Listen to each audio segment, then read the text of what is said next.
17 मार्च 1995 Japan की police ने एक ऐसे सीरियल किलर को पकड़ा जिसने 25 लड़कियों का गला किसी चाकू से नहीं बल्कि ब्लेड से काटा था, और वो भी तब जब लड़कियां जिंदी थी। सबसे पहले वो लड़कियों के साथ एक अच्छा रिलेशन बनाता एंड फिर वो उन्हें अपने घर बुलाता।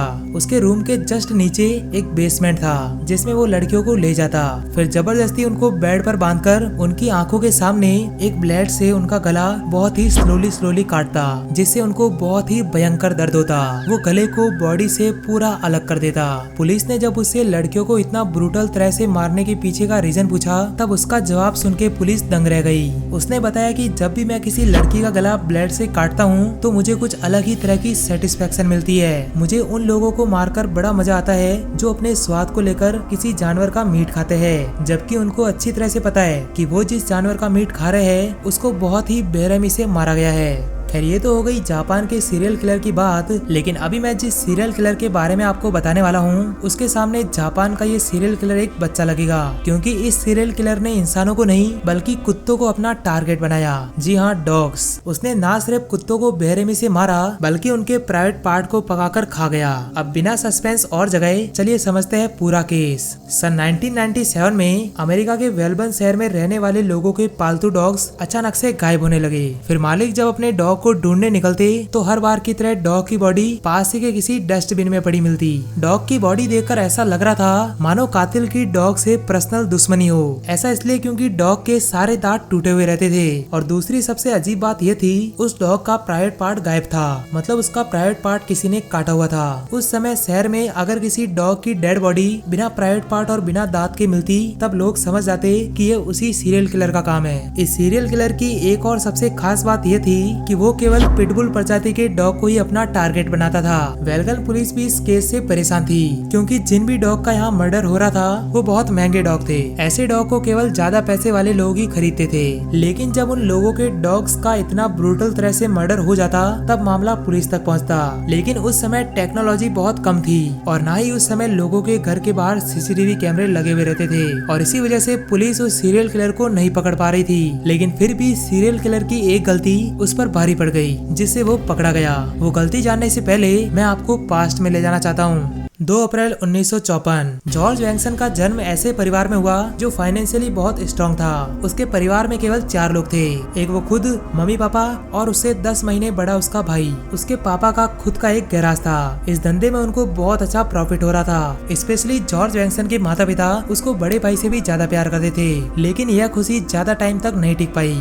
12 मार्च 1965 इस दिन वैंगसन के माता पिता की मैरिड एनिवर्सरी थी, तो इन्होंने ये दिन सेलिब्रेट करने के लिए एक छोटा सा प्रोग्राम रखा। आसपास के कुछ लोगों को भी पार्टी में इनवाइट किया गया था, इसलिए कई लोग उनकी पार्टी में आ पहुंचे। लेकिन उन्हीं में से एक आदमी अपने साथ पार्टी में उसका पिटबुल डॉग लेकर आया था। अगर आपको पिटबुल प्रजाति के डॉग के बारे में नहीं पता तो बता दूं, ये डॉग समझदार होने के साथ साथ बहुत ज्यादा खतरनाक होते हैं। इसका एक उदाहरण है साल 2009 में हुआ अमेरिका का ये केस, जिसमें एक पिटबुल डॉग ने एक परिवार के 9 मेंबर को न सिर्फ घायल किया बल्कि उनको मौत के घाटी उतार दिया। ऐसा ही सिमिलर केस इंडिया के लखनऊ में भी हुआ, जहां एक आदमी पिटबुल डॉग खरीद के अपने घर लाया, लेकिन गुस्सा आने पर उस कुत्ते ने परिवार के 3 लोगों को मार दिया। ऐसे ही ढेरों एग्जाम्पल है पिटबुल डॉग के खतरनाक होने के। खैर, उस दिन पार्टी में डॉग को पता नहीं ऐसी क्या सूझी कि उसने वैंगसन की फैमिली पर अटैक कर दिया। डॉग के इस अटैक को लेकर वहाँ उथल पुथल मच गई, क्योंकि डॉग ने पूरी तरह से अपना कंट्रोल खो दिया था। उसके सामने जो भी आया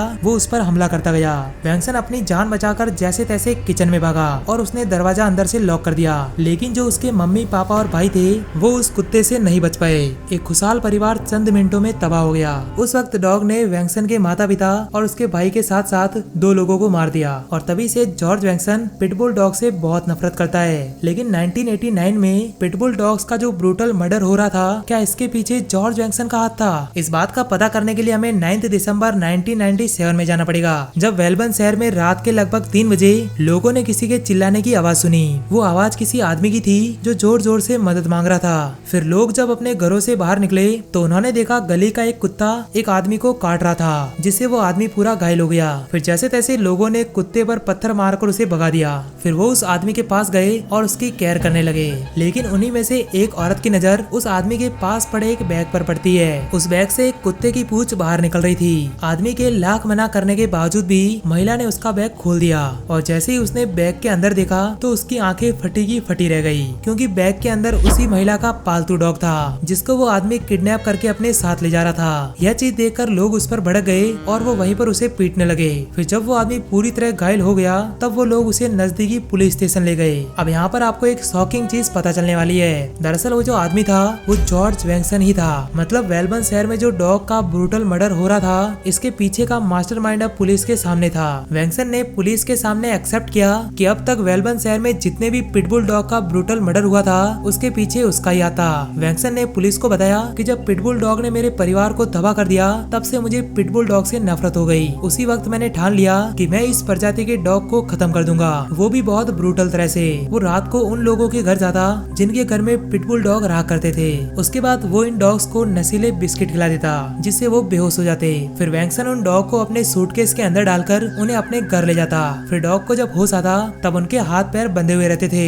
इसके बाद जॉर्ज वैंगसन उन डॉग्स का प्राइवेट पार्ट काट देता। इसके बाद एक हथौड़ा लेकर वो उन डॉग्स के मुंह पर मारता जिससे डॉग के पूरे दांत टूट जाते और भयानक दर्द की वजह से उन निर्दोष कुत्तों की मौत हो जाती। इसके बाद वैंगसन उन डॉग की बॉडी को पास के किसी डस्टबिन में डाल देता। तो यह थी दुनिया के सबसे भयानक सीरियल किलर की कहानी। इस डॉक्यूमेंट्री को आपके सामने लाने में मुझे बहुत मेहनत लगी है, क्योंकि इंटरनेट पर इस केस से रिलेटेड बहुत कम आर्टिकल ही मौजूद है, लेकिन मैंने बुक्स का सहारा लेकर इस केस को कवर किया। वैसे जॉर्ज वैंगसन को इस अपराध की क्या सजा मिली इसके बारे में कुछ भी डिटेल उपलब्ध नहीं है। तो अगर आपको ये ट्रू क्राइम डॉक्यूमेंट्री अच्छी लगी तो जरूर से इस वीडियो को अपना प्यार देना और ऐसे ही हॉरिफाइंग डॉक्यूमेंट्री देखने के लिए सब्सक्राइब का बटन जरूर दबाएं।